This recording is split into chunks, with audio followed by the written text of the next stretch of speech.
A thin haze of smoke drifted across a crowded Lagos nightclub. Voices rose and fell in time with a steady drumbeat. At the center of it all stood a tall man in a bright dashiki, his saxophone raised.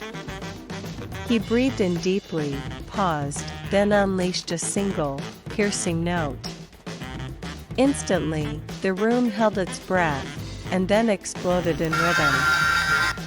This was Fela Kuti, and his music was about to shake a nation.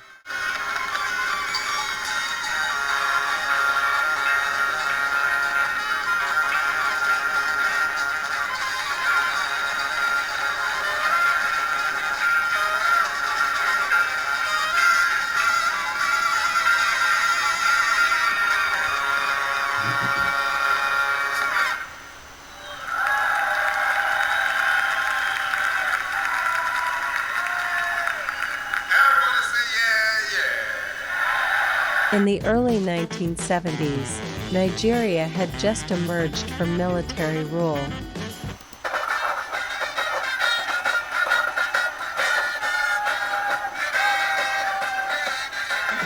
New officers sat behind closed doors, deciding the fate of millions. Corruption ran deep. Money meant power, and power meant staying silent. But Fela refused to be silent. He named names in his songs. He pointed fingers at generals and governors. Everybody say,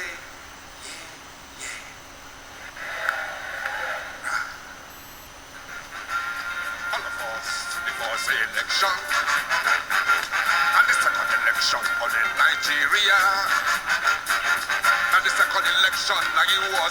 He mixed Yoruba chants with jazz and funk, creating a sound that pulsed with rebellion. Each performance became a public trial. As the horns cried out, Fela sang of stolen oil money, of leaders living like kings while children went hungry. The crowd swayed, fists pumping the air. They sensed that every drumbeat carried a message: you are not alone.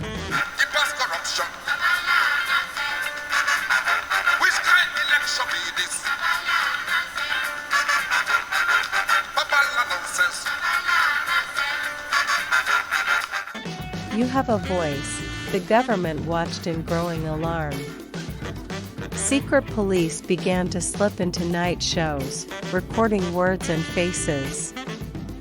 Pipes and wires were strewn through the walls of Fela's club, the Africa Shrine. Rumors spread of official raids. Yet each time officers burst in, bullets flying, doors crashing, Fela emerged unbowed. He would mount the broken stage, drag his sax to the microphone, and demand, "Who go turn my palace to barracks?"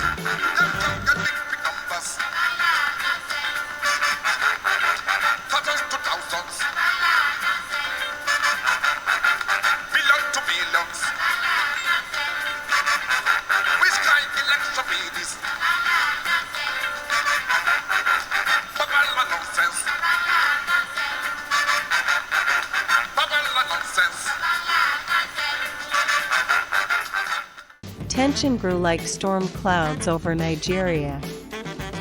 Fellow musicians whispered that Fela was courting disaster. Friends worried for his safety. Yet he turned every arrest into a spectacle.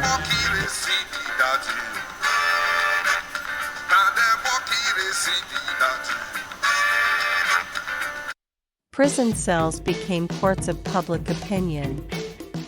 Journalists crowded the gates. Letters poured in from students on university campuses, chanting his lyrics in defiance.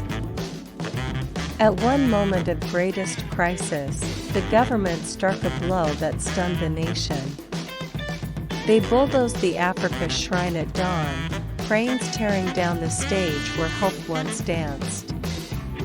Neighbors watched in horror as drums and speakers collapsed in a cloud of dust. Fela stood at the edge of the rubble, shoulders squared, gaze unflinching. In his eyes burned the certainty that a song could not die in ashes. Within days, a new shrine rose from the wreckage, smaller, battered, yet alive. And on its stage, Fela played louder than ever. His saxophone screamed against the walls. The crowd pressed in tight, mouths open, hearts pounding. Each note carried the wound of yesterday's destruction and the promise of tomorrow's freedom. Word of this resilience rippled across Africa and beyond. Activists borrowed his songs for protests. Later, the world would call it Afrobeat. But for those sweaty nights in Lagos, it was simply the sound of people rising up. With each chorus, Fela taught a country to stand. He showed that music could be more than entertainment, it could be a revolution in motion. Long after the last horn faded, the echo remained. Songs of Fela Kuti still ring out at rallies and festivals. Old recordings spin on dusty turntables in university dorms. And every time that first note cracks the silence, history stirs awake, reminding us that one man's refusal to stay quiet can awaken millions.